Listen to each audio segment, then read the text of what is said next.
अस्सलामुअलैकुम। हाज़िर हूँ शाकरा बी एकेडमी के यूट्यूब चैनल से। आज की वीडियो इंग्लिश एडीए पार्ट 1 के मोस्ट इम्पॉर्टेंट क्वेश्चंस पे है।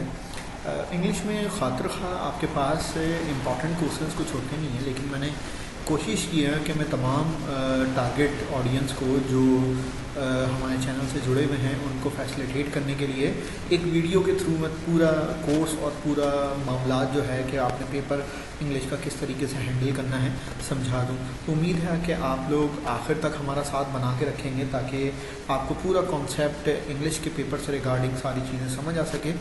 चलिए जी शुरू करते हैं। सबसे पहले आपको सामने क्वेश्चन नंबर 1 नज़र आ रहा है। मैंने बिल्कुल पेपर का पैटर्न ही ओबे करने की कोशिश की है और आपको ये समझाने की कोशिश की है कि साथ साथ कि कौन सा टॉपिक का आपका किस तरह से आपको प्रिपरेशन करनी होगी और इंशाल्लाह ये वीडियो आपके लिए बहुत हेल्पफुल होगी। तो क्वेश्चन नंबर 1 आपका सीन कॉम्प्रीहेंशन है। आपको पता है कि आपके पेपर में इंग्लिश के पेपर में सीन अनसीन दोनों कॉम्प्रीहेंशन आते हैं।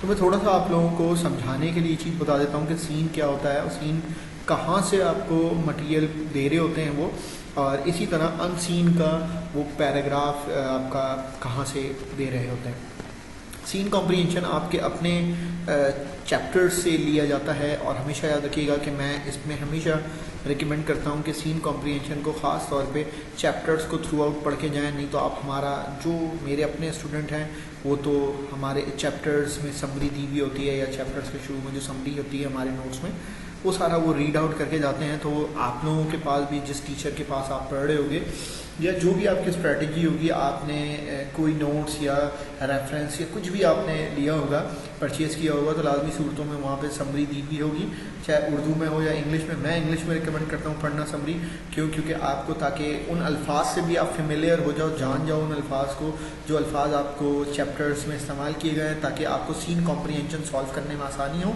क्योंकि क्वेश्चन इसके 4 से 5 क्वेश्चन वो आपको सीन कॉम्प्रीहेंशन में देता है। पहला क्वेश्चन ही वो आपसे ये देता है कि from which chapter this passage has been taken, किस चैप्टर से लिया गया है ये पैसेज, तो आपको पहचानना होता है। अगर आप उसको रीड आउट करके पहचानने के काबिल हो गए तो पहला क्वेश्चन आप आराम से सॉल्व कर सकते हो, क्योंकि आपने चैप्टर का नाम बताना होता है। उसके बाद जो 2-3 क्वेश्चन होते हैं वो आपके कॉम्प्रीहेंशन से रिलेटेड दिए हुए होते हैं। उस कॉम्प्रीहेंशन को आपने बाकायदा रीड करना होता है और बार बार रीड करना होता है, क्योंकि आपकी टोटल इन्वेस्टमेंट जो है वो कुछ सवाल ऐसे होते हैं जिनको लिखने में आपकी टोटल इन्वेस्टमेंट होती है, उसको आप पढ़ के जाते हो, याद करके जाते हो, वट जो आपकी स्ट्रेटजी होती है। लेकिन सीन कॉम्प्रीहेंशन एक ऐसा सवाल है जिसको आप जितना थॉरली पढ़ोगे कॉम्प्रीहेंशन को उतना अच्छा आप सॉल्व करने के काबिल होगे। तो उम्मीद है मेरी बात समझ आ रही होगी कि जितना अच्छा रीड करोगे उतना आसानी से सॉल्व करोगे सारा कॉम्प्रीहेंशन, और ग्रामर को बड़ा चेक करके सवाल के आंसर तैयार करना। इन क्वेश्चंस में कोई आपको इंपॉर्टेंट नहीं होते, ये बात याद रखिएगा। हर साल आपके पास रैंडम आ रहा होता है और हर साल आपके पास नया आ रहा होता है। तो मेरा मानना ये है कि मैं हमेशा अपने स्टूडेंट्स को भी ये बात बोलता हूँ कि जब मैं पढ़ा रहा होता हूँ तो 3-4 साल 5 साल सॉल्व करवा देता हूँ। अगर उनकी अप्रोच सेट हो जाती है दैन मैं नेक्स्ट क्वेश्चन की तरफ ले जाता हूँ उनको। अगर अप्रोच सेट नहीं होती तो मैं लाजमी सी बात है, क्योंकि अल्लाह पाक ने मुख्तलिफ बच्चों को मुख्तलिफ तरह की आपकी एबिलिटीज़ दी है। तो अगर कोई बच्चा 5 कॉम्प्रीहेंशन में एक सवाल को एडजस्ट कर पा रहा है, समझ पा रहा है, और अगर दूसरा बच्चा 10 सवाल में उसको एडजस्ट कर पा रहा है, तो आप उसको 10 सवाल तक लेके जाओ ताकि आपका टॉपिक एडजस्ट हो जाए, बस देन आपको कोई मसला ही नहीं है फिर। तो मेरा मानना यह है कि आप इसको कम से कम पास पेपर से 3-4 ईयर के सॉल्व कर लो ताकि आपको बाकी चीज़ें करने में आसानी हो, सीन कॉम्प्रीहेंशन को अटेम्प्ट करना आसान हो।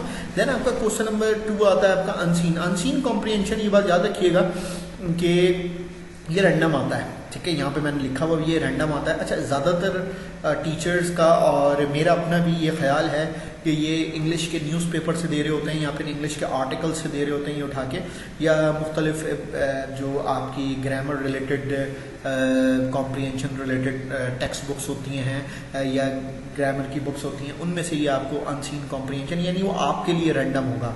वो जहाँ से दे रहे हैं वो दे रहे हैं, लेकिन आपके लिए वो रैंडम होगा, आपने अपने कोर्स में उसको नहीं पढ़ा होगा, तो इसीलिए उसको अनसीन बोला जाता है। तो अनसीन को सॉल्व करने का तरीका क्या होता है, वही आपके पास 4 सवाल होते हैं। 4 सवालों में से वो आपको बोलता है कि पहला सवाल में बोलता है कि भाई आप कोई भी टाइटल सजेस्ट कीजिए, ठीक है। बिल्कुल टाइटल सजेस्ट करने की कहानी बिल्कुल वही होती है कि मैंने हमेशा बच्चों को समझाता हूँ, अपने स्टूडेंट्स को भी, कि लाइक अगर मैं तुम्हें एक कोई भी डॉक्यूमेंट्री बैठा के मैं तुम्हें पूरी डॉक्यूमेंट्री दिखा दूँ, फिल्म दिखा दूँ, ड्रामा दिखा दूँ, और आखिर में मैं तुमसे पूछूँ यार तुमने अब पूरा ड्रामा देख लिया या फिल्म देख ली, अब तुम मुझे बताओ अगर तुम इसके डायरेक्टर होते या प्रोड्यूसर होते तो तुम इसका क्या नाम सजेस्ट करते, ठीक है। तो इसी तरह आप कोई भी आपका जो फेवरेट कैरेक्टर है, हीरो है, आप उसकी पूरी फिल्म देख लें बगैर टाइटल को जाने, और पूरी फिल्म देखने के बाद आपसे पूछा जाए कि आप इसके टाइटल को क्या सजेस्ट करोगे, तो जो बेसिकली अनसीन है इसका भी पहला आंसर इसी तरीके से होता है कि मतलब पूरा आपने देख लिया, देखने के बाद आप जो आंसर जो टाइटल उसका सजेस्ट करोगे वही आपका पहले आंसर का मतलब पहले सवाल का जवाब होगा। उसके बाद आपका 2 क्वेश्चन जो होते हैं, मजीद 2-3 क्वेश्चन वो आपके कॉम्प्रिहेंशन से रिलेटेड होते हैं, उसकी आप प्रैक्टिस करके जाइए लाजमी सूरतों में, ताकि आपके अपने लिए आसानी हो। और ये आपके 20-20, 25-25 नंबर के, 15-15 नंबर के टॉपिक होते हैं, कोई भी चीज़ फिक्स नहीं है, ये बात याद रखिएगा। आप एडीसी के भी पास पेपर उठा के देख लें, बीकॉम वगैरह जो 2020 से बीकॉम पहले बीकॉम था, और इसी तरह एडीए का भी उठा के देख लो जो 2020 से पहले बीए था, तो आपको एक ही चीज़ नजर आएगी कि नंबर्स फिक्स नहीं होते, ठीक है। कभी वो आपको सीन कॉम्प्रिहेंशन 15 नंबर का दे देगा, तो कभी 20 नंबर का दे देगा, तो कभी 10 नंबर का भी दे देगा। तो इसी तरह कभी ऐसे 15 नंबर का देता है, कभी 10 नंबर का देता है, कभी 15-20 नंबर का दे देता है। तो मतलब इसी तरह इस साल आपका एडीसी का पेपर हुआ है अभी कोई हफ्ता पहले, तो उसमें जो अंदाज़ा था कि आपका लेटर जो है वो आपको पता है लेटर और सीवी में चॉइस होती है। लेटर में आपका बेसिकली अमूमन 10 नंबर का आता है, 10 से 15 नंबर का, इन्होंने इस दफ़ा 20 नंबर का दे दिया। तो ये बात मैं अपने स्टूडेंट्स को पहले ही बता चुका था कि इससे रिलेटेड मुझसे कोई सवाल नहीं करना कि सर इसके 15 इसके 20, क्योंकि ये सारी चीज़ें वेरिएबल्स है, ये सब टोटल उसके ऊपर डिपेंड करता है। जैसे मैं हमेशा एक चीज़ मना करता हूँ कि आप चेकर से रिलेटेड मुझसे कोई सवाल ना करो कि चेकर सर इसके कितने नंबर देगा, सर उसके कैसे नंबर देगा, ये टोटल चेकर पर डिपेंड करता है। अगर फर्ज करिए 1000 बीए के बच्चों ने अपेयर हुए हैं, तो 1000 कॉपी एक टीचर चेक नहीं करेगा, लाजमी सी बात है, कम से कम उसमें 10 टीचर असाइन किए जाएंगे, हर टीचर को 100 कॉपीज मिलेंगी। हर टीचर की अप्रोच, बैकग्राउंड और एजुकेशन और बाकी क्राइटेरिया डिफरेंट होगा चेक करने का कॉपी को। तो ये बात याद रखना कि हर टीचर के ऊपर ये डिपेंड करता है जो चेक कर रहा होता है कॉपी, जिसको चेकर बोलते हैं, ठीक है। अब आ जाते हैं क्वेश्चन नंबर 3। क्वेश्चन नंबर 3 आपका अनसीन कॉम्प्रिहेंशन का आपको समरी करनी होती है। कुछ एयर्स में आपने ये भी देखा होगा कि सीन कॉम्प्रिहेंशन की समरी करने को दे देता है। तो टोटल ये डिपेंड करता है एग्जामिनर पे, या टोटल ये डिपेंड करता है पेपर बनाने वाले पे कि वो किसकी समरी करने का बोल रहा है। समरी का मैं ये जरूर बता सकता हूँ आपको कि समरी बेसिकली 1/3 होता है। समरी का वो हिसाब किताब होता है, अगर फर्ज करिए मैं एक 200 सफ़ों की किताब पढ़ रहा हूँ और उसी चीज़ को, उसी बात को, सही है, कोई इंपॉर्टेंट फैक्ट और बाकी सारी चीज़ें, फैक्ट एंड फिगर्स मिस ना हो और बाकी डाटा मिस ना हो, और सामने वाला उसी बात को, उसी स्टोरी को, उसी किताब को सिर्फ 20 सफ़ों में बता दे, सही है, तो उसको समरी कहा जाता है, ठीक है। हमेशा याद रखना समरी हमेशा छोटी ही होती है। अगर फ़र्ज़ करिए कि आपके पास 100 अल्फाज की वो कॉम्प्रिहेंशन दे रहा है, तो आपने समरी जो करनी होगी कम से कम 40 से 50 अल्फाज में समरी करनी होगी।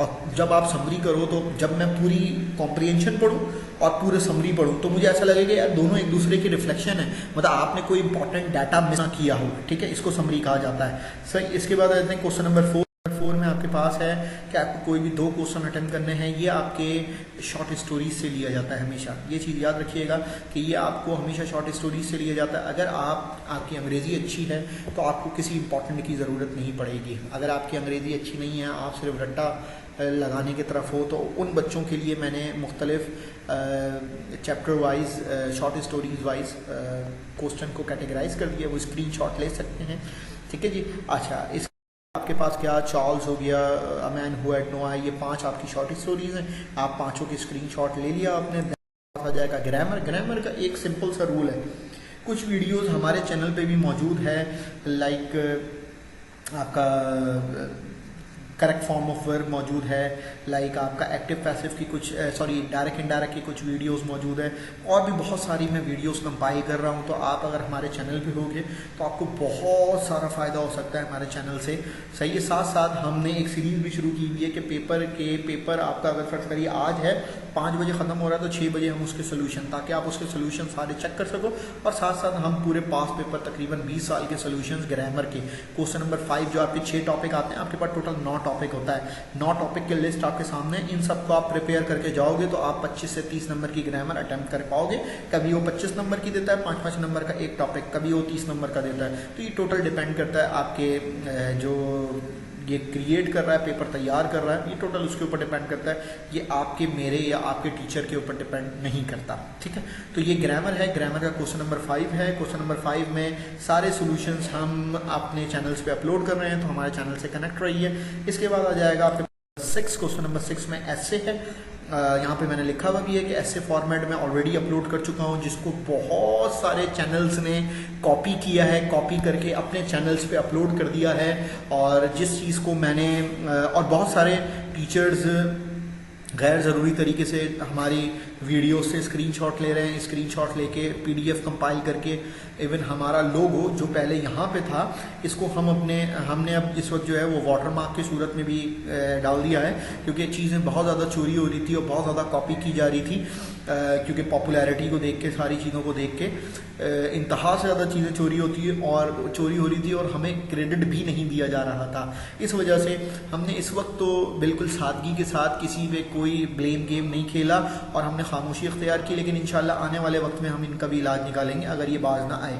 फिर आपके पास क्वेश्चन नंबर 7 आ जाएगा। क्वेश्चन नंबर 7 में आपके पास लेटर या CV होगा, लेटर या CV आपने अटेम्प्ट करना होगा। दोनों के फॉर्मेट मेरे चैनल पे मौजूद है, डिस्क्रिप्शन में आपको एस्से का, लेटर, CV सबका लिंक मिल जाएगा। जो आप अटेम्प्ट करना चाहते हो आप अटेम्प्ट करके जा सकते हो, यानी तैयार करके जा सकते हो। मेरे पास एक एस्से मौजूद है जो तकरीबन 40 से 50 टॉपिक्स को कवर कर रहा है। अगर आपने उस टॉपिक को तैयार कर लिया तो आप 90% इस मुसीबत से आज़ाद हो जाओगे कि मुझे ऐसे के इंपॉर्टेंट बता दें, सर ऐसे के मुख्तलिफ प्लेटफॉर्म से बच्चे जाके जो है ये बार बार एक ही चीज़ का मुतालबा कर रहे होते हैं। तो मैंने उनके लिए एक फॉर्मेट क्रिएट करी। आने वाले वक्त में हम बहुत सारी चीज़ें जो मैं सिर्फ अपने पिछले 6-7 साल से मैं ये सारी चीज़ें अपने स्टूडेंट्स को दे रहा था, आने वाले वक्त में मैं ये सारी चीज़ें पब्लिक करूँगा और लोगों को ज़्यादा से ज़्यादा फ़ायदा पहुँचाऊँगा इंशाल्लाह। यहाँ तक इंशाल्लाह इंग्लिश की वीडियो का अख्ताम होता है।